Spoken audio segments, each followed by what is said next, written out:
desde el sur, explorando el cosmos. El programa que hacemos desde Argentina para todos los amantes de la ciencia de habla hispana. Bueno, bienvenidos hoy a un programa muy especial de Desde el Sur, explorando el cosmos. Es el programa número 567 que cumple con varios requisitos y por eso tenemos invitados especiales, ¿no?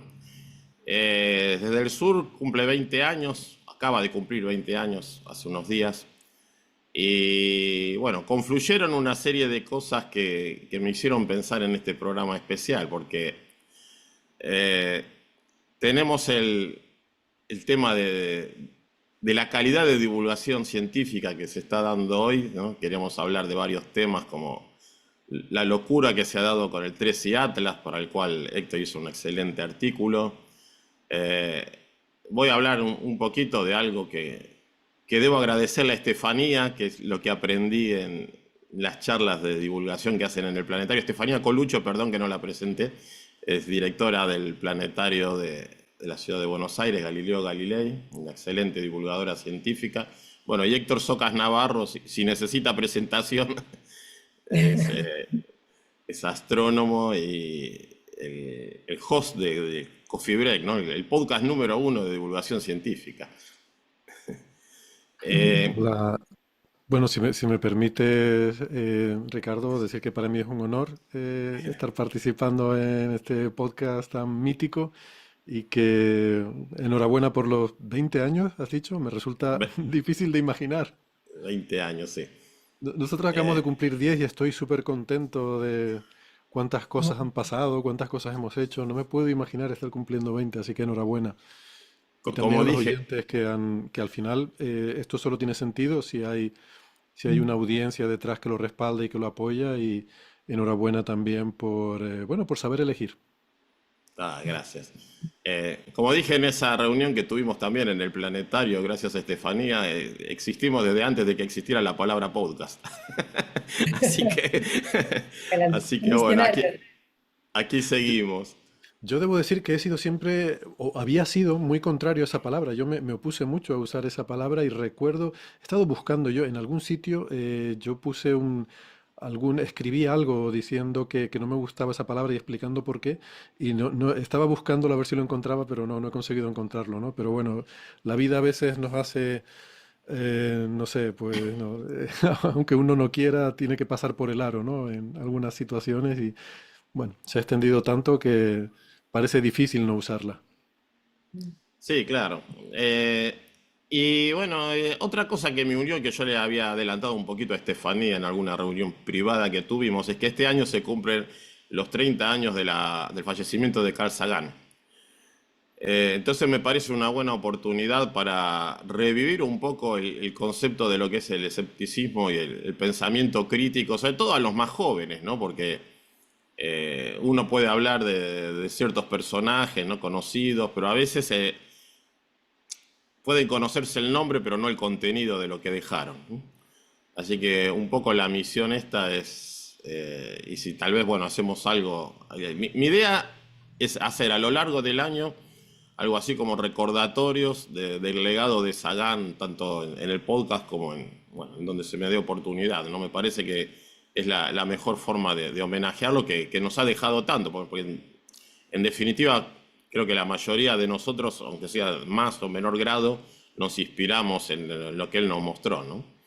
Y me parece una buena forma de agradecerlo. Sí. Bueno, yo acá atrás tengo el Cosmos y el Cometa que no se ve, pero están ahí. Tengo varios, lo que pasa es que no tengo buena luz donde está mi biblioteca. Por eso me parece un lindo homenaje. Bueno, y bueno, ya entrando en tema para no hacerlo demasiado largo. Bueno, hay algo que leí alguna vez y que se los compartí hace un rato, ¿no? Y es que parece que a partir del momento en que la información fue un negocio, la verdad dejó de importar, ¿no? Eso que dijo un periodista ruso, ahora no recuerdo el nombre. Es algo que me da mucho a pensar, ¿no? Porque estamos haciendo de muchos temas negocio, Yo creo que eso se podría extender como hasta la medicina y a muchas cosas, ¿no? Que más allá de, o sea, el tema antivacunas, el terraplanismo, que no hay manera de creer que sea verdad, pero que sigue generando ganancias en muchos. Bueno, no sé, hay una serie de temas que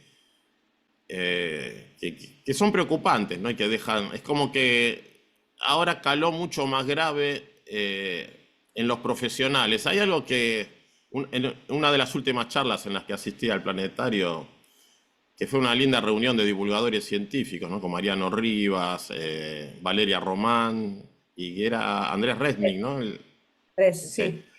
sí. Yo le hice una pregunta, una especie de pregunta, cuestión a Mariano, que es terrible que haya llegado a los profesionales, ¿no? A calar hasta los profesionales todo esto, porque yo hice una serie de videos refutando el tema de Tres y Atlas, y el 70% de los comentarios me decían, pero ¿por qué le vamos a creer más a ustedes que al profesor de Harvard? ¿Y cómo refuta uno de eso, no? Ujú. Tenemos muchos sesgos de autoridad, ¿no? Loeb, ahora Michio Kaku va desde hace un tiempo.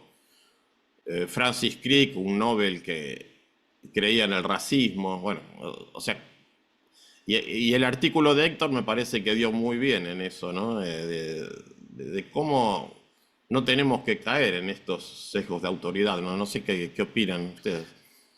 Ujú. Mm, sí, si quieres, ya que mencionas mi artículo, yo tengo una experiencia similar a la que tú has descrito, ¿no? De empezar a hablar de este tema y encontrarme con una reacción muy airada en contra, ¿no?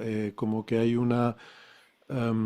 toda una masa de seguidores de estas doctrinas de Loeb que ha ido creciendo, porque yo recuerdo, yo he ido siguiendo su trayectoria desde 2017, cuando empezó, antes de Oumuamua, cuando empezó con los Fast Radio Bursts, las ráfagas rápidas de radio. Básicamente todo lo llamativo que se descubría en astrofísica, él salía por ahí con la insinuación de que eran extraterrestres. Y bueno, como digo, siempre había tenido un poco, siempre no, desde 2017 aproximadamente había venido con esa tendencia, pero em, yo no había encontrado hasta ahora realmente una masa de seguidores tan fervientes y tan grande como la que me encontré con 3 y Atlas, ¿no? Y me sorprendió porque para mí, o sea, lo de 3 y Atlas ya casi suena a parodia. Después de todo lo que había venido diciendo, yo recuerdo cuando 3 y Atlas se descubrió, entre nosotros en broma decíamos, bueno, ya solo falta que venga Loeb a decir que es una nave, y efectivamente lo hizo. Entonces, lo que para nosotros parecía como una cosa casi de parodia, resulta que mucha gente se lo tomó tan en serio que para mí fue sorprendente, ¿no? Y entonces yo primero escribí un artículo, digamos que más al hilo de lo que tú dices de cómo se podría refutar esto, yo escribí un artículo con una serie no sé, no sé si así refutaciones, pero de contraargumentaciones a los datos y a la parte científica que él presentaba para decir que no tenían base esa narrativa que él construyó al principio y que luego esa narrativa ha ido cambiando, ¿no? Porque al principio era que iba a aprovechar el paso por el perihelio, iba a ser justo detrás del Sol, entonces no lo podíamos ver cuando estuviera en el perihelio, y entonces iba a ser ahí una maniobra inversa para colocarse en una trayectoria de ataque a la Tierra. Esa fue la narrativa original, luego eso ha ido cambiando según el cometa pues no hacía las cosas que él decía que iba a hacer, entonces esa narrativa fue cambiando, pero escribí ese primer artículo, ¿no? Y bueno, me encontré con una resistencia muy grande y me di cuenta de que no estaba llegando, no estaba convenciendo a la gente que se había convencido con lo que decía Loeb. Ese artículo llegaba a la gente que ya sabía que que esa idea de la nave no tenía sentido. Entonces, esto que tú dices, dicen predicar al coro, me parece, ¿no? Cuando dices, bueno, estoy diciendo algo, pero se lo estoy diciendo a la gente que ya está convencida de lo que estoy diciendo, con lo Ah, cual no estoy aportando mucho, ¿no? Y entonces reflexioné un poco sobre qué es lo qué es lo que mueve a toda esta gente que sigue estas doctrinas de Loeb. Y fruto de esas reflexiones, un segundo artículo que escribí, que es al que te estás refiriendo ahora, Ricardo, en el que hablo de estas cosas como la falacia de autoridad, de hecho la motivación de por qué esta gente, em, a pesar de lo claramente disparatado que es todo lo que dice, si uno lo piensa de forma un poco desapasionada, ¿no? Entonces, para comprar esta argumentación realmente hay que tener una inversión emocional más allá de lo racional, ¿no? ¿Por qué esta mm, gente tiene esta inversión emocional en esta idea de que esto sea una nave extraterrestre. Empecé a pensar un poco en todo eso y bueno, y es lo como resultado de ese artículo que tú dices y que bueno, no quiero extenderme mucho más porque también me interesa conocer lo que piensa Estefanía y lo que piensas tú, Ricardo, pero quería dar un poco ese contexto, ¿no? De decir que es que yo he vivido he tenido una experiencia similar a la tuya, ¿no? De encontrarme con esta masa de seguidores y eso fue lo que me hizo plantearme un poco ir más a la filosofía que a la ciencia, ¿no? Porque con la ciencia Mm. parece que no los convencía y entonces intentar pensar un poco en la filosofía y la psicología y la sociología del fenómeno Loeb es lo que me llevó a esto. Mm. Sí, sí, totalmente de acuerdo, Héctor. A mí también me pasó de encontrarme con un montón de comentarios de ese tipo. Y como vos decís, de, acá hay algo que me parece que tiene que ver con cómo funcionamos los seres humanos, ¿no? Es que quizás estoy equivocada, no soy autoridad en esto, pero me parece que hay algo, como vos decís, de lo emocional, ¿no? Hay algo de por qué nos atraen este tipo de cosas, por qué nos atrae como lo extraordinario, ¿no? Es como si emocionalmente fuera más satisfactorio. Y también es cierto que todo este tipo de teorías o ideas siempre se presentan también como muy cerradas, ¿no? Está cerrado, es así, es como completo. En cambio, la ciencia, en general, te va ofreciendo progresos mucho más lentos, mucho menos completos nuevamente, ¿no? Entonces, a mí me parece que por un lado está esto de lo emocional y yo no sé si está relacionado con algún instinto de supervivencia, esto de poner atención en las cosas que son muy locas o muy raras, no lo sé, pero, pero me parece que el problema es que mucha gente no entiende cuál es el método científico. Digamos, Claro. método científico me refiero a cómo se hace ciencia. A mí me pasa mucho que contás algo, ¿no? Contás sobre materia oscura, energía oscura, por ejemplo, esos temas que no sabemos mucho, ¿no? Y el no sabemos mucho enseguida es, pues ustedes no se sabe, están divagando, es cualquier cosa, eso es solo una teoría, ay, ¿cómo? Pero ¿por qué no podría ser? Y te dicen cualquier cosa como si, tenés razón, es eso, ¿no? Pero está lleno de años de investigación y de Mm. científicos, de investigadores, investigadoras, de gente que trabaja y que... Pero está bien, digo, está bien que no lo sepan, porque ahora, lo que pasa es que dan por sentado o no sé qué idea tienen, ¿no? Pero no piensan que puede haber un trabajo y que, no sé, eso se nos ocurrió. No, claro, eso ya lo se pensó. No, porque es complejo además el trabajo científico. Entonces, a mí me parece que a mí a veces me dan ganas de contar un poco, de que llegue a la gente qué hay detrás de las cosas, qué hay detrás del 3 y Atlas. Claro. Parece como que no, la NASA no lo midió, está escondiendo algo, punto. No como punto, está lleno de astrónomos que trabajan y que saben dónde está, qué está pasando esto. Digo, no es que hay una entidad que es la NASA, pero también hay mucho de eso, ¿no? Como la NASA, listo, y no se Eh, sabe cómo es el consorcio de experimentos o de observaciones o de telescopios. Me parece que el método científico, el proceso científico, el trabajo científico no está muy claro y lamentablemente quizás, digo lamentablemente porque ahora hay como que ocuparse de eso, hay que quizás ir tratando de explicarlo, porque eh, si no aparecen estos personajes que, no sé, yo creo que por supuesto debe también tener que ver con esto de que hoy es medio fácil hacerse famoso, no es más fácil que antes.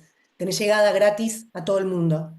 mm. No hace falta que te valide alguien, ¿no? No hace falta que venga alguien y te diga, vení a mi programa de televisión porque vos sos muy bueno, no. Pones una cámara, te grabás y ya está. Claro. ¿No? Y ahí, y encima, como decían, está el sesgo de autoridad, por supuesto, ¿no? Lo cual es tremendo, porque, digamos, de Eh, equivocarte, digamos, no dejas de ser genio, si eres un genio y te equivocás no pasa nada, y además esta idea, ya te dejo y termino, perdón, también me parece importantísimo esta idea de que la ciencia es el mejor método que tenemos para no engañarnos. Y también tiene que estar claro eso, ¿no? Porque parece como que la gente piensa que somos. Me hace acordar al principio muchas veces de Coffee Break, esto de los científicos soberbios, ¿no? Está esa idea, pero en claro. realidad no hay mejor, no sé, yo no conozco mejor método que el científico para Eh, encontrar errores. Lo que pasa es que creo, bueno, creo que una de las grandes cosas que seguíamos hablando de Sagan, ¿no? Eh, que detectar que la gente necesita creer en algo. Eso creo que nos ocurre a todos, de una u otra manera, ¿no? Pasa que por ahí no se muestra que a veces la realidad es mucho más interesante que cualquiera de esas fantasías que se ponen por ahí, ¿no? Y ahí está el tema de explicarlo, ¿no? Explicar que la realidad realmente es mucho más interesante. Eh, y algo que, bueno, hoy leí otro artículo del web que yo digo, pero la gente no se está dando cuenta. Ahora parece que Tracy Atlas tiene la anticola y la cola, que no sé qué están haciendo, que tienen un giro inesperado. Y ahora empezó a dar su teoría de que tal vez es una cola de gas y polvo, o que tal vez son dos zonas de emisión. O sea, ahora sí aceptamos que es un cometa. Eh, ¿Lo puede hacer así tan abiertamente y decir la gente es tonta y no me va a decir nada? Es Sí. increíble.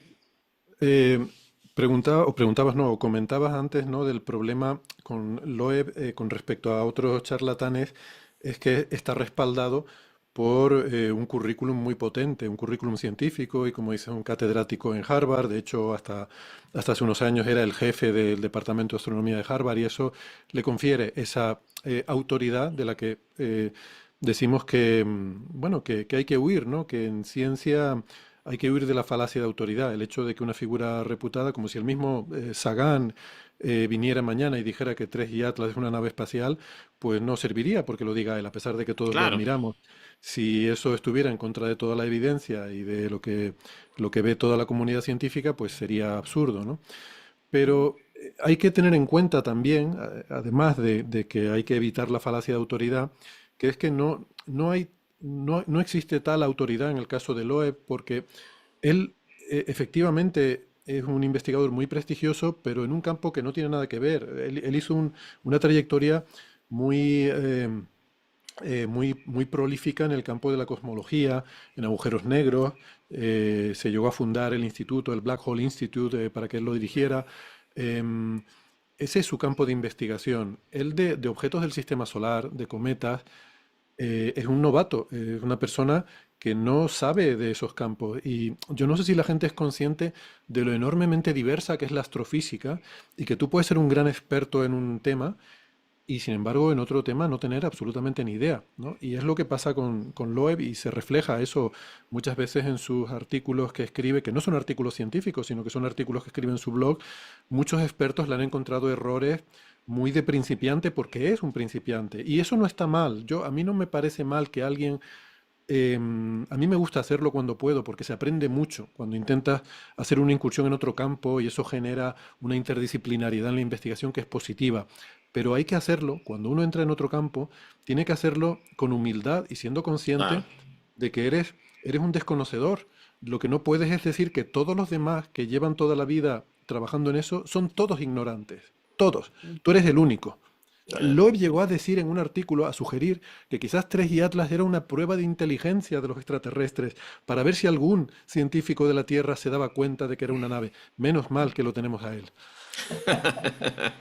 No se corta, ¿no? Y luego no se ruboriza. Y luego acto seguido te dice que tenemos que ser humildes para aceptar.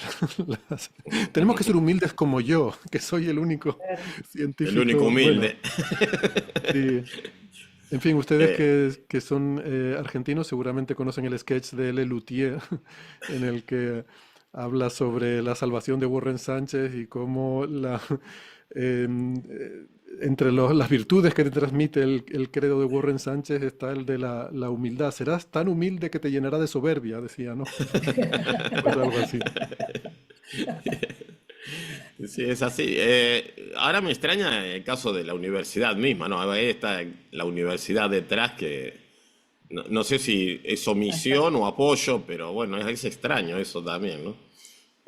No, Que, bueno, sí, dale, Estefanía. No, no, decía sí, decía Harvard, pero no, yo no sé mucho al respecto, pero me parece que él lo dice como una opinión personal o todo lo que dice es algo personal y no sé si claro, pero puede decir lo que quiera y en principio una universidad no tiene por eh, qué. Sí, han es que las echado, universidades tienen que respetar, es muy importante que la universidad respete lo que se llama la libertad de cátedra, ¿no? Los profesores de la universidad tienen que tener una independencia intelectual. Eso ha sido algo muy importante porque la universidad, como sede de la, no sé, de la cultura, del mundo académico, tiene que tener una independencia del poder político y tiene que estar muy blindada la libertad de expresión de los académicos y eso, bueno, evidentemente es importante. Yo eso ahí lo defiendo, ¿no? La universidad no se puede meter porque una vez que tú dices que esa persona es un profesor de tu universidad, luego no puedes inmiscuirte en qué puede o no puede decir, porque eso es muy peligroso, el interferir con esa libertad de expresión, ¿no? Yo eso lo comprendo. Mm. Ah. Sí, sí, sí, yo también. Sí. Ahora se me fue algo que quería decir con respecto a lo que dijo Héctor. Bueno, ya me va a volver, ya me va a volver. Bueno, Pero sí, sí, no, seguí, Ricardo, ahora va a no, volver. está bien, está bien. Bueno, en definitiva, bueno, una de las cosas que hay que entender es que no todas las opiniones son válidas, ¿no? O sea, cada uno en Sí. su campo, si lo hubiera planteado, como decíamos, con humildad, tal vez la misma comunidad científica se lo hubiera tomado de otra manera, ¿no? Eh, Ujú. y el Sí, otro yo, tema, sí, perdón, perdón, perdón. Ricardo, algo que iba a decir, que claro, vos decías, ¿cómo puede ser? Ahora Loeb dice otra cosa, cambia como su discurso y a la gente no le importa, no se da cuenta. Pero a mí me parece que yo, escuchándolo y leyéndolo, también es cierto que dice cosas, pero siempre deja un manto de duda. Entonces hace esto de que, bueno, si después es otra cosa, yo no dije que, no es que firmé un papel. Claro, entonces lo hace de una manera muy, obviamente, muy inteligente, ¿no? Como para que todo vaya quedando bien con lo que él dice y de nuevo, como tiene este currículum, un poco palabra santa, ¿no? Eh, pero bueno, me parece que eso también tiene que ver con no entender cómo funciona Claro, ciencia, ¿no? eso, Si todo el mundo supiera cuántos genios, realmente genios de la historia de la ciencia, se han equivocado tremendamente, y después, digamos, y de nuevo, y la ciencia y el método lo que hace es corregir eso. Entonces claro, no hay una autoridad, ¿no? Qué sé yo. No es lo mismo la autoridad científica que el autoritarismo intelectual, digamos. Una cosa es que justamente la ciencia tiene esa autoridad porque tiene claro, un método, que tiene estas maneras de encontrar los errores, y otra cosa es que haya, ¿no? Como yo tengo este título, soy profesor de Harvard, entonces, ¿no? Ya está. claro. Me hace acordar lo que decía Groucho Marx, ¿no? Esta es mi verdad, pero si no les gusta, tengo otra. Eh, Claro, es un poco exacto, así. Claro, claro. Total, si yo totalmente. tenés que. Sí, sí, sí, Eh, sí. y, Sí, y yo, bueno, yo digo, nada, rápidamente quería decir que sí, yo sí que he hecho en falta algo de conocimiento, y ya no digo solo en la población, sino entre los propios científicos, mis colegas, de nociones muy básicas de filosofía de la ciencia, que creo que es algo, no, esto no se enseña normalmente en ninguna carrera científica, se enseña nada de filosofía de la ciencia y lo entiendo, pero hay algunas nociones básicas que creo que sí deberíamos tener, aunque sea de cultura general, y quizás sería bueno que se difundiera más, que tienen que ver con todo este tipo de cosas, ¿no? ¿Qué significa tener la mente abierta? ¿Qué significa plantear una hipótesis? Loeb suele decir bueno, que él puede poner ahí su hipótesis de que eso es una nave extraterrestre y tenemos que tener la mente abierta porque a lo mejor lo es. Y eso no es cierto, eso no es lo que significa tener la mente abierta. Tener la mente abierta significa estar dispuesto a corregir, a cambiar de opinión cuando tú mantienes una postura y luego ves que las evidencias te dicen que estabas equivocado. Entonces, tener la mente abierta es decir, esto no era como yo pensaba, es de otra forma, pues ahora voy a cambiar el esquema mental que yo tenía, ¿no? Eso es lo que significa tener la mente abierta. No significa que cualquier cosa tremendamente disparatada, por absurda que sea, por el hecho de que no es, de que pueda ser así, de que no sea irrefutable, tenemos que considerar esa posibilidad. A ver, yo no puedo descartar la posibilidad de que mientras estamos grabando aquí vaya a caer un meteorito en mi casa y me claro, la vaya, no, y vaya a destruir aquí todo mi barrio. Podría ocurrir, pero yo no puedo estar considerando esa posibilidad porque no me sirve de nada, es claro, inútil. Yo tengo que seguir con mi vida normal y no puedo estar considerando esa posibilidad porque es ridículamente absurdamente improbable e implausible, ¿no? Eso no es tener la mente abierta. Pues si no, no saldríamos a Claro, la calle. Pero tengo que tener la mente abierta, que a lo mejor claro. me atropella un coche, o a lo mejor se me cae un balcón encima, o qué sé yo. ¿No? Tener la mente abierta significa que tú pensabas que las cosas eran de una forma, si te demuestran que son de otra, pues dices, ah, pues eran de otra, ¿vale? Sí, Exacto. Sí, bueno, algo... Héctor, perdón, No, no, Ricardo. no, dale, Estefanía, perdón. No, que él menciona mucho en Coffee Break esto de que, claro, esto de que yo puedo decir cualquier cosa porque no se puede demostrar que es incorrecto lo que digo, eh, es un peligro, digamos, porque Héctor siempre, va, un par de veces pusiste el ejemplo de yo no puedo demostrar que soy extraterrestre, ¿cómo demostramos que, digamos, no, es como la existencia de Dios, digamos, ¿no? Claro, vos no puedes demostrar que no existe. Es Claro, difícil demostrar que no existen muchas cosas. Entonces, con eso jugamos, me lleno de likes y, ¿no? Y clickbait ahí ya, y bueno, eso es muy responsable. Eso es el tema. Cuando vos no vas a tener evidencia que te contradiga, entonces claro.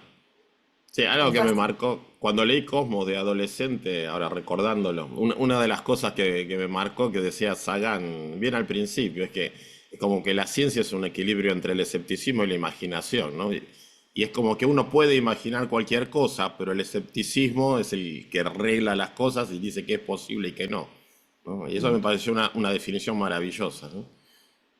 Claro. Sí, sí, sí, eso lo hice en el primer capítulo. Es Sí, una reflexión realmente muy, bueno, aparte de bonita y poética, como él solía expresarse, pero, pero es muy importante de tener en cuenta. La imaginación es importante, pero también el escepticismo para ponerle cotas. Podemos claro. soñar, podemos imaginar, pero el escepticismo es lo que nos lleva a tomar decisiones correctas y a conducirnos de forma adecuada. ujú. Sí, Y así es. la tan trillada frase, que no, yo no sé, al final no sé si es de Carl Sagan, pero es tan cierta, ¿no? Que descubrimientos extraordinarios requieren Claro. evidencias Sí, extraordinarias, ¿no? Nuevamente, si no, de sí, nuevo, él la popularizó, pero es más necesita- antigua, viene de él lo Exacto. antes, sí, priorizó, pero pero él la bueno, decía mucho, sí, claro. correcto. Sí. Sí, y otro tema, no sé, que llama la atención o no, va, no sé, que se lo plantea Mariano también en la reunión esa que hubo en el planetario, es el tema, porque estaba Valeria Román, que es periodista científica, tal vez la periodista científica, ¿no? En Argentina y en muchas partes. Creo que trabaja más en el exterior que para la Argentina. Sí. Y es el tema de los medios, ¿no?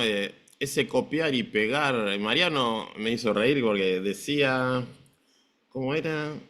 Ah, no sé si era sobre un eclipse o algo que se veía en el norte y los periodistas o lo llamaban de las radios diciendo, ¿cuándo se va a ver el eclipse en Argentina? Dice, pero no estás viendo que es en el norte. Y Sí. Mariano les dijo, bueno, buscalo, buscalo. Y el periodista dijo, no quiero buscar, me lo dice usted. O sea, hemos caído en un nivel de falta de rigor terrible, ¿no? Y yo creo que con el 13 Atlas pasó eso también. Era notable cómo se copiaba y pegaba, y después se copiaba y pegaba mal, y después se copiaba y pegaba peor, y como que la noticia ya se había Se pelea por degradado las a un nivel que vos decís, pero no saben, realmente no saben lo que están diciendo. Mm, Y, y ahí, o sea, desde el punto de vista del ciudadano, ¿no? Porque hay que ponerse también del otro lado.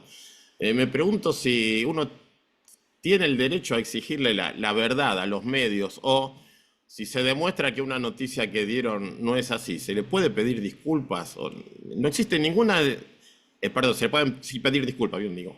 No se le puede exigir de alguna manera, no existe ninguna legislación que yo conozca en ninguna parte que le proteja al ciudadano de falsear la verdad, ¿no? O de la ignorancia, o de que no se contrate periodistas científicos en los medios que un poco eh, distingan lo que es verdad de lo que no es verdad.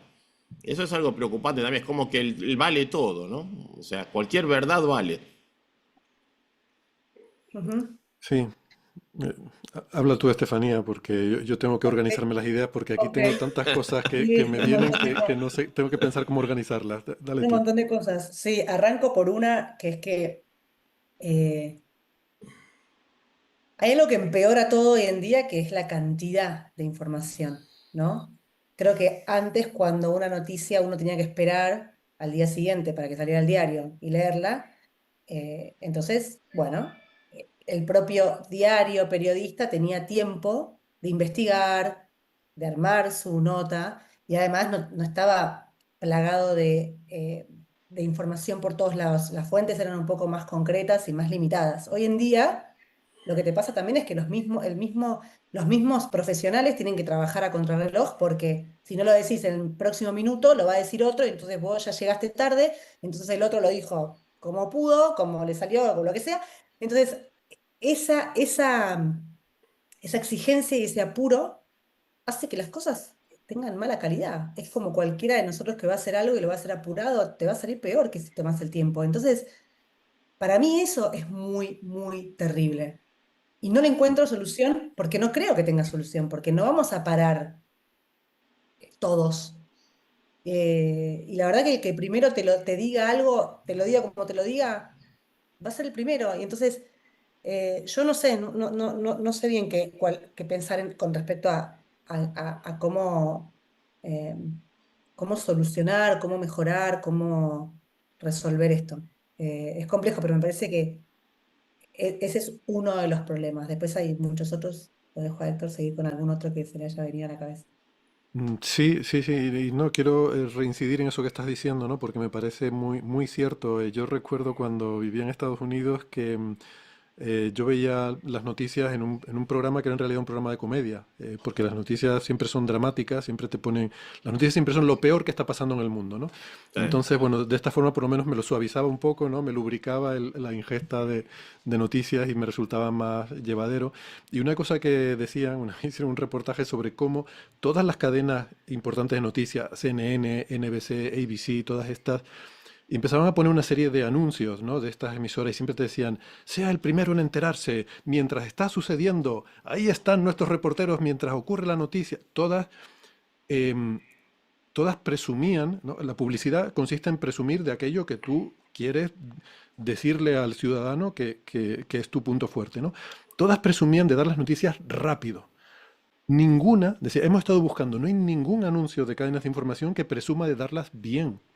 Es como si al ciudadano no le importara que se las den bien, lo que quiere es que se las den Claro. rápido. Yo quiero estarme desayunando, enterarme de lo que está pasando para cuando llegue al trabajo y estén comentando, yo estar al día y poder también decir bueno, mis cuñadeces, ¿no? Como decimos aquí en España. Entonces, eso es una cosa que se me quedó grabada porque me parece un problema serio. Justamente eso que dice Estefanía. Todos quieren ser el primero, pero nadie quiere decir yo soy el que la da bien, ¿no? Y a veces nos pasa en Coffee Break, pues nosotros grabamos todas las semanas los jueves y suelen aparecer las publicaciones más importantes, los Science, los Nature, en miércoles y jueves. Entonces muchas veces salen papers que son auténticos bombazos, que no nos hemos enterado antes, nos enteramos cuando sale publicado o bien el miércoles, el día antes de grabar, o bien el mismo jueves por la mañana, un rato antes de grabar, y entramos un poco en modo pánico. Vamos a hablar de esto, vamos a yo siempre digo, "Ch, ch, ch, ch". No, paramos, nos lo apuntamos la semana que viene y ahora le pedimos disculpas a los oyentes, decimos, ha salido este tema, nos lo vamos a leer y la semana que viene se lo intentaremos contar bien. No seremos los primeros, pero intentaremos tomarnos el tiempo de contárselo bien, ¿no? Y lo he tomado eso un poco como filosofía, primero por salud mental, porque si no Sí, sería un disparate, no.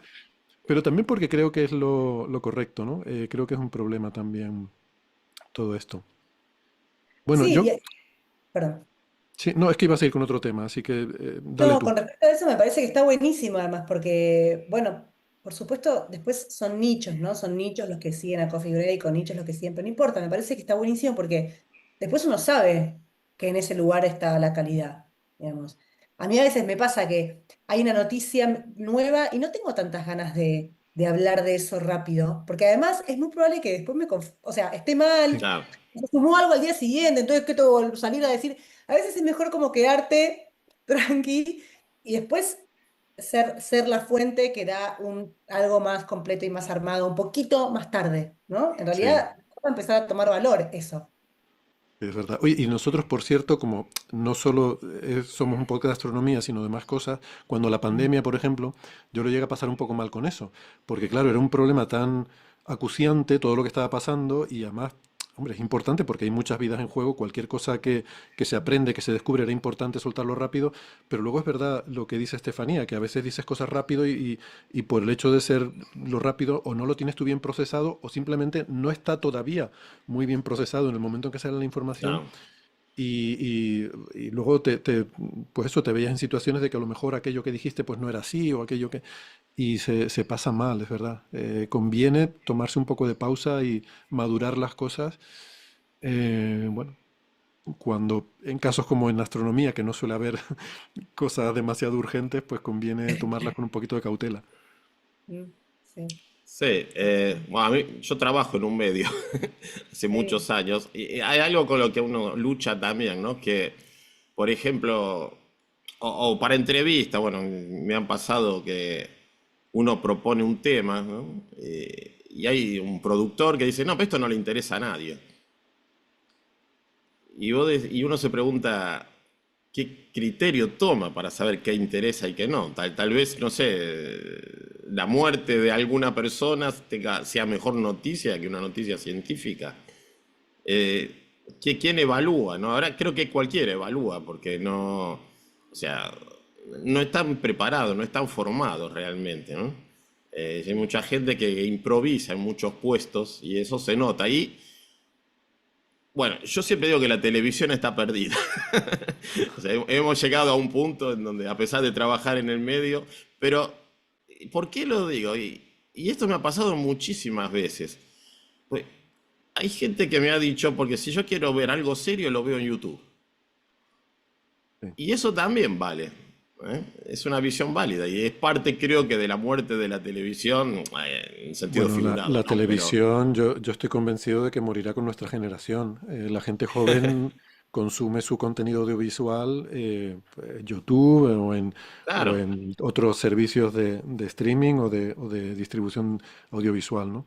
Pero yo creo que es el periodismo en general, no solo la televisión.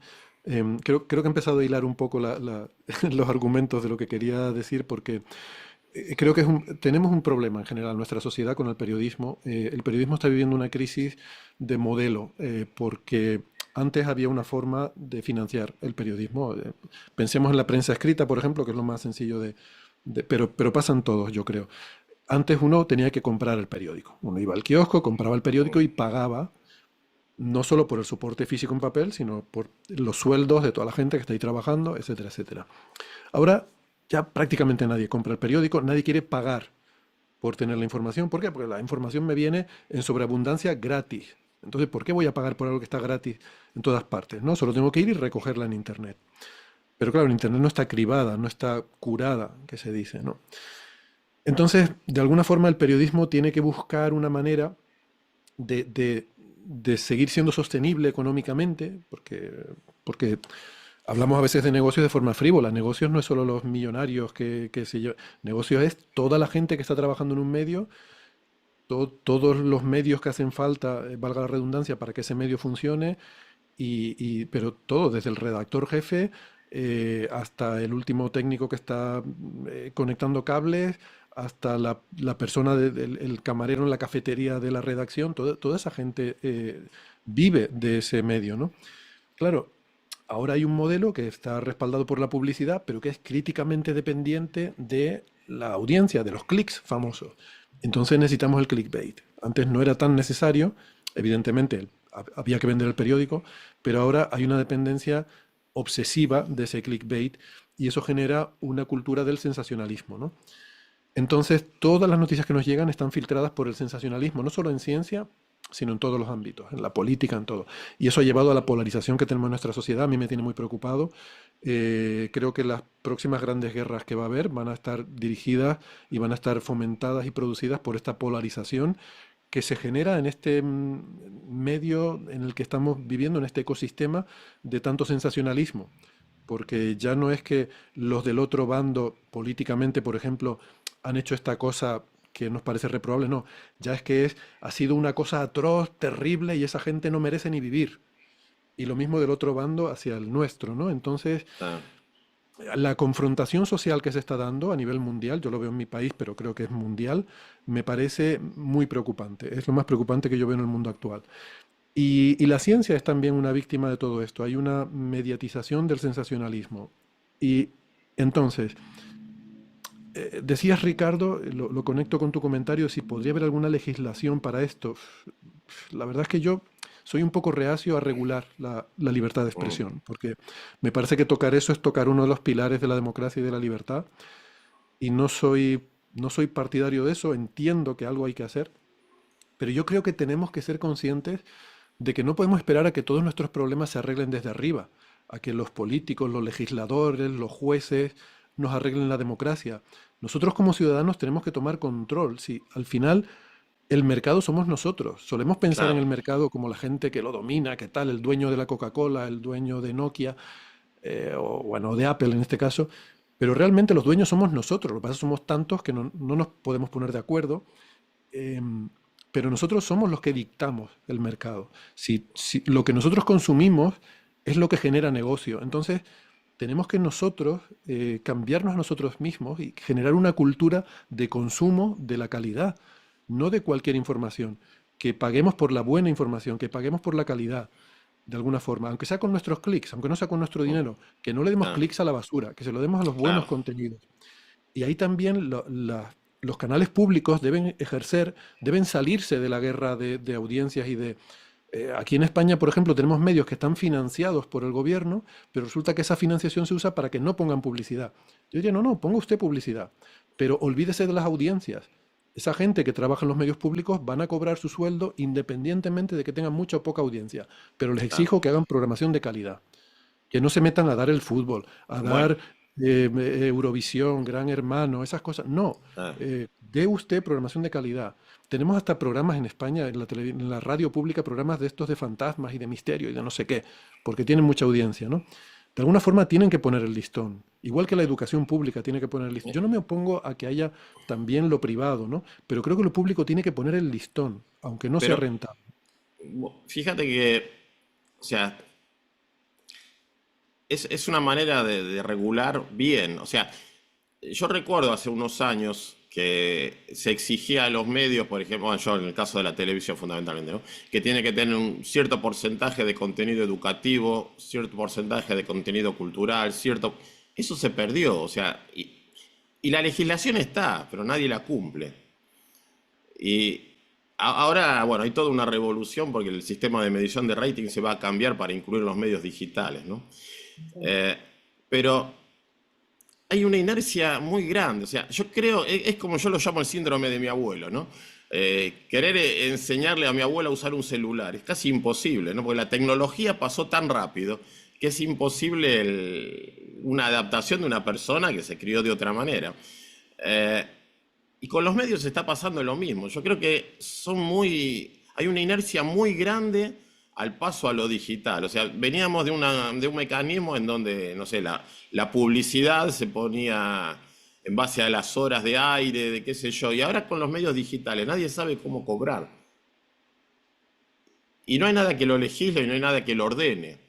Si estamos en una especie de caos, o una cosa también preocupante, saliendo un poquito del tema este, yo cuando hablo de legislación, o sea, las leyes no están adaptadas a las estafas digitales, por ejemplo. Es todo aprovechar ese nicho que hay de falta de caos que hay en este momento para obtener clickbaits o lo que sea, ¿no? Y para meter cualquier información sin que nadie la regule. O sea, no hablo de regular en cuanto a la forma de expresión, sino que a mínimamente decime la verdad, no me mientas a propósito.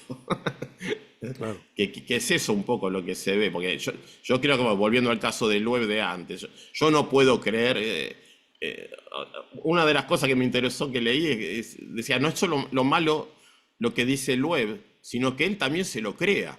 O sea, eso sería terrible, ¿no? O sea, ¿con qué intención se está haciendo? ¿Mintiendo a propósito? ¿O realmente cambió su visión de una manera bueno, no sé, bueno, ya es un tema psicológico de él, no sé, ya. Son cosas que dan para pensar, ¿no? Realmente, como decía al principio, no importa la información, es el negocio. No sé, estamos en un caos de ese tipo, ¿no? Mm. Sí, sí, vos al principio decías quién decide, ¿no? Cuando decías quién decide qué noticia se tiene que dar o de qué se tiene que hablar. Y como decía Héctor, decide el mercado, o sea, nosotros. Si vos ves las noticias de farándula en Instagram, supongamos, Mm, mm. llenas de likes, llenas ¿cómo se dice? Reposteos bueno, Y sin contenido. comparado con una noticia hablemos de un medio, ¿no? Por ejemplo, un medio de comunicación, ¿no? Que te da una noticia de una de actriz o de ciencia. Y bueno, y ahí cuando ven cuántos likes tiene uno y cuántos likes tiene el otro, ya saben a dónde ir. Mm. Eh, Es un tema pero de bueno, educación del público. Pero sí, me parece bien que den temas de la actriz, porque no a todo el mundo le interesa la ciencia, hay gente que le interesa la vida de los demás, pero por lo menos que sea verídica la información, que no te la totalmente, Claro, inventes. claro. Bueno, totalmente, yo siempre digo que a veces es peor, es mucho peor informar mal que no informar, ¿no? Porque totalmente. si vos te crees, por ejemplo, el que sea fanático de un medio y dice, no, este medio seguro me dice la verdad, y te está informando mal y no tener ese criterio, ¿no? Y el No, medio no decir, bueno, me sí, cayó la boca si no sé. Sí, sí, sí, es lo mismo que con Loeb, ¿no? No, pero lo está Mm. diciendo Loeb, lo está diciendo, ¿no? Claro, claro, es ese Es que sesgo.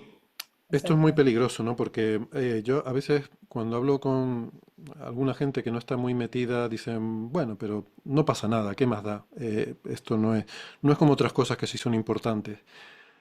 A ver, es importante y no, o sea, no es importante, pero sí lo es, porque se empieza por ahí, pero la pendiente es muy resbaladiza. Es una pendiente que lleva al pensamiento mágico.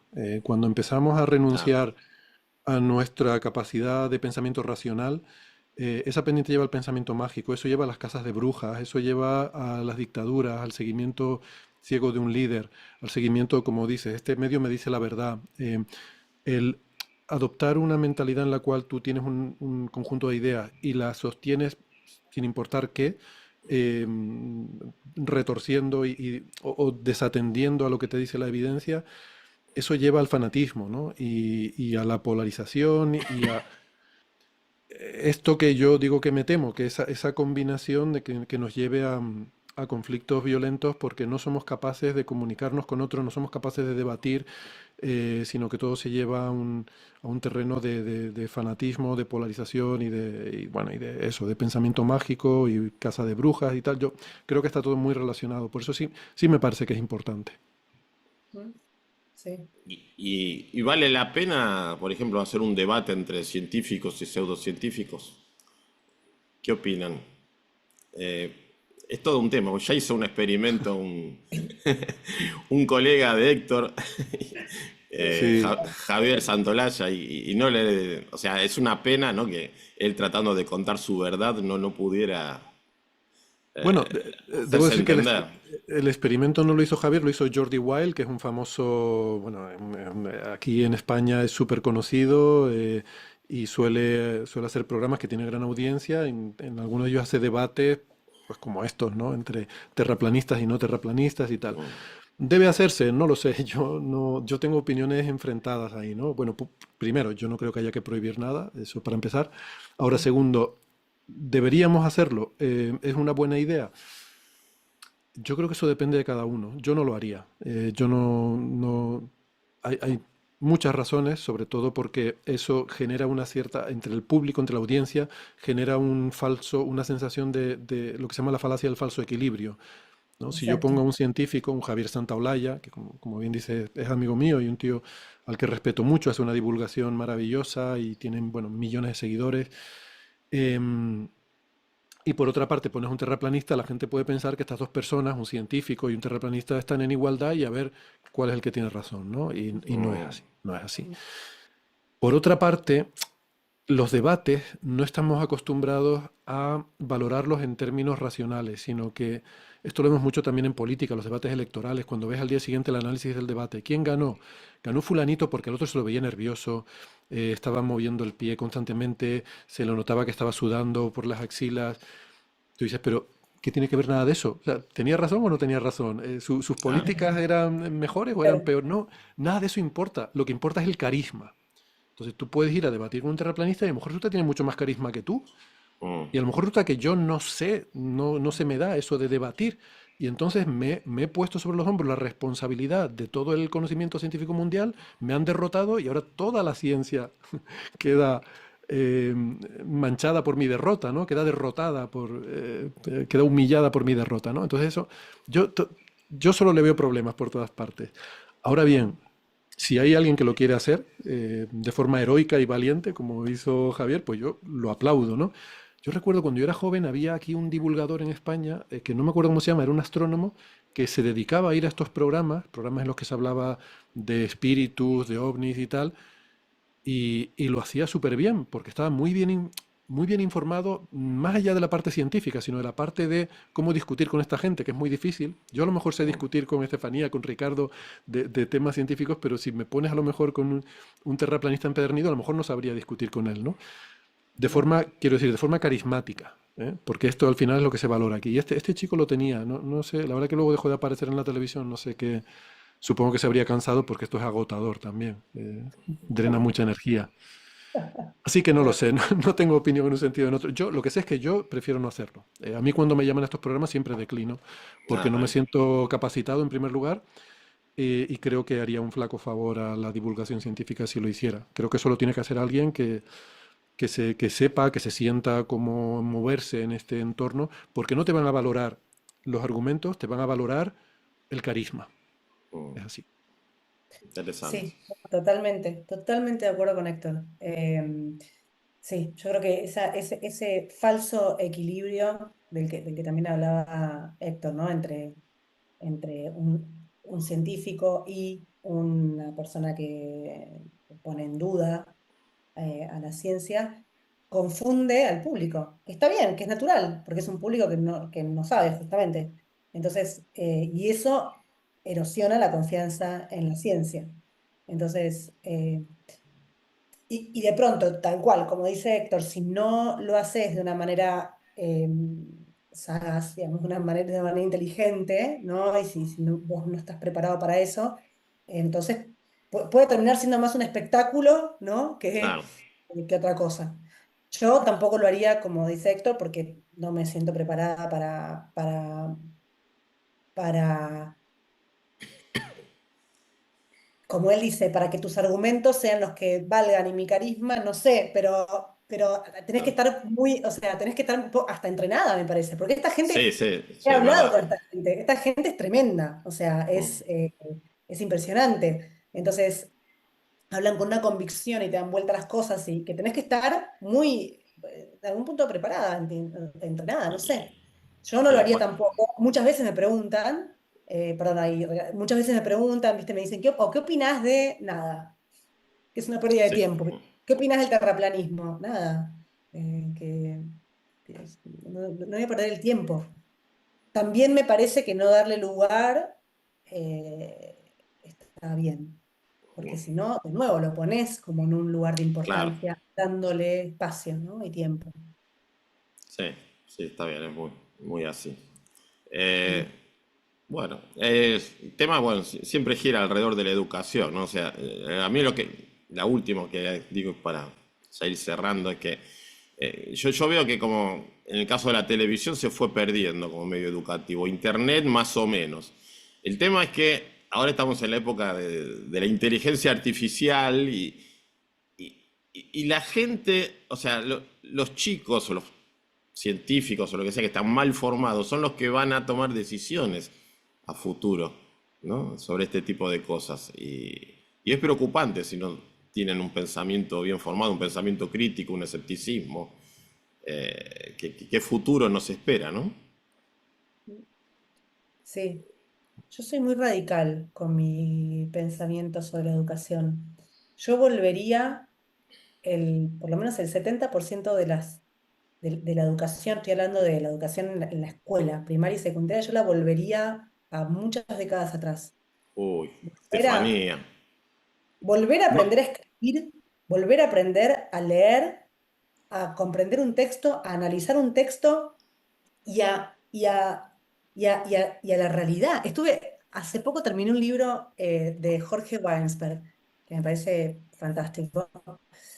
Y teoría de la creatividad se llama, y él al final hace como una especie de apéndice en letra más chiquita, y me lo leí, está buenísimo, es una de las mejores partes del libro, y él habla de esto en un momento, y habla de que para él debería haber, por ejemplo, en las escuelas, clases de conversación, porque no sabemos tampoco conversar, estamos un poco educados para, también quizás para hablar, no tanto para escuchar, para querer imponer un poco nuestra razón, y clases de realidad. Realidad es, yo lo entiendo, porque no lo explica, o quizás yo no me acuerdo también si lo explica en profundidad esto, pero eh, clases de realidad, clases de la vida cotidiana, clases, qué sé yo, experimentos de situaciones de la vida. Eh, no sé, yo voy a decir algo que es siempre, sé que es raro, pero yo esto lo sostengo desde que soy muy chica. Para mí, los chicos en la escuela deberían, por ejemplo, limpiar el baño. Mm. Es una pavada lo que estoy diciendo, pero deberían limpiar los baños. Entonces, aprendés cómo se limpia un baño, aprendés a respetar a la gente que limpia los baños y, digamos, ya está, con esas dos cosas. Y después aprendés, de eso aprendés un montón de otras cosas. Es tan grande lo que puedes aprender, es tan amplio lo que puedes aprender solamente de eso. Y me parece que... Y después la inteligencia artificial. Yo creo que en la primaria no debería existir la computadora ni el celular prácticamente. Primaria, no, no sé, sos un niño, una niña. Tenés que No, experimentar con la vida. Después, a los 12 13 años, puedes pasar a... No sé, pero no, a ver, esto sale de mi un poco... No tengo la autoridad intelectual para hablar de esto, ¿eh? Es simplemente una sensación que tengo de lo que veo y de mis años de vida nomás. no podría coincidir más. No están Yo, yo, disparatados. Somos dos. fui profesor hace unos 30 años y hoy no podría ser profesor. Eh, ahora, y bueno, ahora y lee otra cosa y ya ahí sí les prometo que termino. Vos sabés que hay algo que aprendí hace poco. La culpa no es de los chicos tampoco. En No, este sentido, yo colaboro con una fundación en donde es de música, sobre todo música clásica, pero bueno, a ensayar gente del Teatro Colón, bueno, no importa. El otro día, hace unos meses ya, me sucedió una experiencia increíble, ¿no? Fue un grupo, el sonidista que trabaja conmigo es profesor en una escuela de música. Y un día me dijo, ¿me ayudas a hacer algo? Vamos a llevar a los chicos a que escuchen una orquesta. Obviamente los chicos con los auriculares no tenían ganas. Se sentaron y a la media hora de escuchar, la mayoría dijo, no sabíamos que esto existía. Y eso te da mucho a pensar sobre lo que se les mete en la cabeza, ¿no? Y cómo se pierden de las cosas lindas que realmente podrían disfrutar y ni siquiera saben que existe. totalmente. Yo tengo sobrinos que viven en la provincia, que se criaron no en la ciudad de Buenos Aires. Nunca en su vida fueron a un teatro, nunca en su vida fueron a una... Ah, Y en sus años, ¿eh? Acá el público estará diciendo, llévalos vos, Steffi. Ya lo voy a llevar. Pero digo, yo fui con la escuela, porque vivía acá en la ciudad y teníamos esas salidas así, pero ellos no. Y hoy el celular te lleva mucho tiempo también. Y entonces hace que, ¿no? Estamos los padres, los hijos, todos con el, qué y sé yo, aparte es una especie no sé si llamarlo aprendizaje, pero ponele, muy condicionado, ¿no? Porque también están los algoritmos en donde vos si empezaste a ver tal cosa te muestra más y más y más y más y no te saca de ahí. totalmente. No, Y es eso también tremendo. es peligroso. Eso es tremendo. Yo tuve una conversación hace muy poquito con uno de mis sobrinos que me hablaba pestes de los indios, porque veía videos. Ahora entonces me enteré que están estos videos como demonizando a los indios, como que son sucios, esto, lo otro, y yo le empecé a decir, pero ¿cómo? ¿De qué me estás hablando? Le digo. ¿Vos te das cuenta que es un video que está hecho con una intención y que vos ves ese video y después te van a poner otro y otro? Pues lo que quieren es que vos se dieron cuenta de que eso genera likes, te están a vos teniendo ahí. Yo lo que te deseo es que te puedas ir a India algún día. No, no, me muero, me dice. Bueno, si no, que conozcas a un indio algún día. Es tremendo. Es un chico de 20 años. Y no puede decir que es Sí. estúpido. Sí, quizás es estúpido también. Pero digo, Ah, ¿entendés? O vive, sea, se crían así, se crían con, también con... Y no quiero acá, porque parezco también ¿no? Una señora mayor conservadora en contra de, digamos, el progreso de... No, está buenísimo, la tecnología está buenísima, la inteligencia artificial a mí me ha ahorrado mucho tiempo, la uso, es genial, pero cuando no está al servicio nuestro y cuando empezamos a... bueno, y fundamentalmente lo que decía Héctor, ¿no? Que es como que se viene una pareciera, no quiero, pero como que la próxima gran, ¿no? Guerra o problema a nivel mundial está generado por esta violencia que se genera a través de las redes. Es un sí, poco así. falta vida real, falta Falta vida experimentar la real. vida real. Mm, Exactamente. sí. Exacto. Claro. Yo, por apuntar a lo mejor o aportar un pequeño toque optimista a todo esto, porque como digo, lo necesito para mi salud mental, porque si no yo me Sí. agobio mucho con las cosas que pasan y necesito refrescarme con viendo alguna luz de esperanza, ¿no? Yo creo que es habitual cuando uno mira la historia que estas cosas pasen con las grandes revoluciones en las que la generación que sufre la revolución realmente le cuesta los cambios que implica, ¿no? Pero mi confianza y mi esperanza es que las nuevas generaciones, la gente que ya nazca imbuido, y no digo quizás ni siquiera todavía los niños de ahora, porque está todavía todo como muy revuelto, ¿no? Pero según se vaya un poco las aguas asentando, se vaya sedimentando la tecnología, las nuevas generaciones que vayan surgiendo en ese mundo van a tener un mejor control de todo lo que está pasando, ¿no? A nosotros nos ha pillado por el camino y se nos ha llevado por delante. Pero bueno, por eso existe un ciclo de sucesión de generaciones, ¿no? Por eso existe la muerte, que es tan trágica, ¿no? Y tan terrible y lamentable, pero el lado bueno que tiene es ese, que es ese reseteo continuo para que como especie podamos seguir adelante a pesar de los cambios profundos que tienen lugar en nuestro mundo. Nosotros no podremos adaptarnos a los cambios tan profundos que están teniendo lugar, tendremos que intentar acoplarnos lo mejor que podamos para vivir el resto de nuestra vida sin que nos agobie demasiado y tratando de ser felices, pero estoy seguro que las próximas generaciones ya van a crecer metidas en este mundo. Quizás a lo mejor lleve una generación, puede que dos, pero que se harán con las riendas de una forma que nosotros a lo mejor no podemos todavía ni imaginar. Que aprendan de los errores de la generación anterior. Bueno, seguro, sí. Hay que Bueno, mantener la historia, eso sí es importante, hay que seguir enseñando historia. Estoy coincido con lo de la educación, ¿no? Así La es. historia es fundamental. Y no solo las guerras del totalmente. mundo, sino estas cosas que están pasando ahora, que lo conozcan los niños del mañana. Sí, Ujú, totalmente. Yo también, si me permitís, Ricardo, hago un último obvio. comentario esperanzador y muy lindo. Hace unos meses fui a la facultad, acá de Ciencias Exactas, y me encontré con un profesor muy querido, Alberto Kanyahi, y entonces le digo, hola Albert, ¿cómo andas? Bien, bárbaro, me dice, como con una sonrisa. Y la ciencia está pasando por un momento tremendo en este momento en el país, entonces me sorprendió y al principio no entendí si era irónico lo que me decía. Y entonces le digo, ah, sí, ¿por qué? Le digo. Y me dice, era una charla, bueno, es que fui a dos o tres charlas últimamente, entonces no me acuerdo en cuál, pero era una charla que daba un científico, un investigador. Entonces me dice, y mira, me dice, está lleno de pibes acá, me dice. Y me dice, y claro, desde que yo entré, en 20 años se cuadruplicó la cantidad de alumnos de física acá en Exactas. Se multiplicó por 4. Y me dice, y está lleno de chicos, me dice, y no sabés, me dice, los pibes no son como en tu época.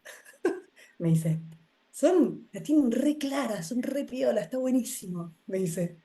Así que dije, bueno, Le pregunté, le digo, ¿por qué? ¿A qué te referís? No sé, me dice, es como que, por ejemplo, ellos vienen y te dicen, ¿puedo hacer la licenciatura con vos? Sí, le decís, y charlas un rato y te dice, bueno, pero mirá que yo después voy a hacer tal cosa. Como que, por ejemplo, no voy a seguir investigando, voy a hacer, pero como que ya la tienen clara, como que, Ah, me dice, los veo mucho más despiertos que los de tu época, por ejemplo, me dice. Nada, no importa, es una opinión, por supuesto, pero sí era cierto esto de, esto está lleno de pibes. Eso es lindo y es ¿Vos, cierto que hay vos muchos sabés mejores. dónde viví algo parecido? Y no sé por qué ¿Dónde? siempre estás vinculada a vos. En el Todo es un mundo. Einstein, en el Einstein 100. Ah, Eh, lo que organizó yo, José, Héctor, ¿viste? José. Edelstein, yo no podía creer cómo llenaron hasta el teatro, que no me acuerdo el nombre ahora, que fui también. Casi mil chicos había, no sé, y hablando con los pibes que iban a verlo a Maldacena, a Edelstein y a Bien, Giribet y a Santolaya. Ah, no, Giribet no bien. estuvo ahí, pero bueno, estuvo en otra, que dieron Sí. una En, charla en... en la Asociación Hebrea, ahí había como 500 personas. Ahí fui también. Ah, nos vimos, creo, ahí también. Claro, Me quedé sorprendido de que el público fuera realmente joven. Y lo que sabían, ¿eh? sí, sí. Porque te mencionaban al libro de cuerdas, supercuerdas que escribieron Edelstein y Giribet y que querían entender tal cosa. Y vos decís, bueno, sí, es Sí, verdad. Tal vez el claro. problema son lo más son los adultos que los chicos. Puede ser. No, que esa comunidad creció y está creciendo mucho, es así. Bueno, es que a los divulgadores científicos han hecho un trabajo, creo que alucinante, en ese sentido.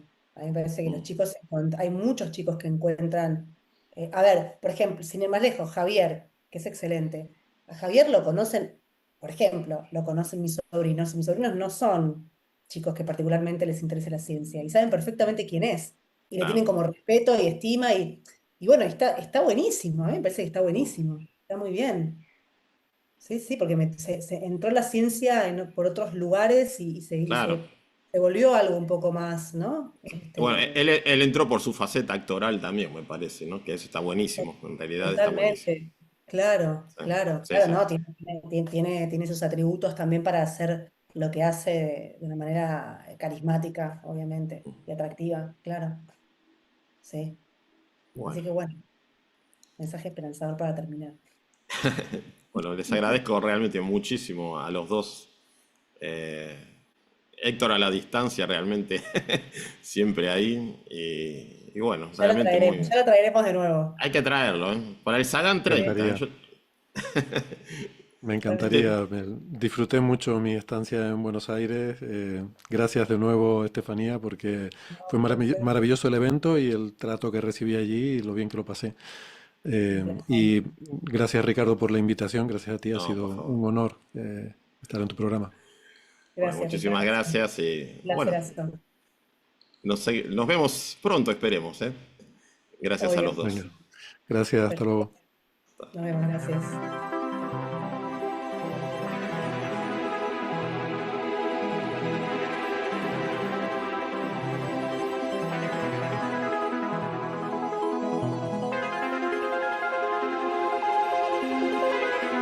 That's one small step for man, one giant leap for mankind.